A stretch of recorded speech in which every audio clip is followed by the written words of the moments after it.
paboritong adtuon sa mga residente karong init ang panahon mao ang Lonoy Spring sa lungsod sa Hagna sa Bohol.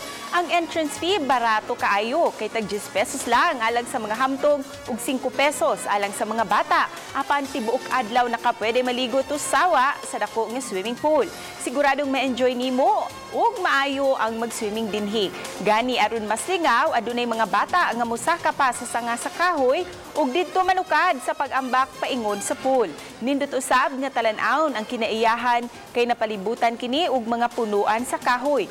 Perfect gining dapit alang sa family bonding ug pagpalig-on sa panagbarkada aron mupahimuslan ug maayo ang bakasyon. Ug aron sulit ang pagkaligo, ayaw kalimti ang pagpahumol sa aga sa spring. Kung aduna mo'y dalang pagkaon, aduna say mga dagkong payong nga pwedeng abangan sa baratong presyo. Ang eksulti lang nako dari sa Lonoy Spring, kawan. Nice siya ka, kawan ba? Iligo, sa mata kay summer, bugna mo ang tubig, manang ma-refresh atong lawas, kung maligo ta diri. Diri lang na makita sa Hagna.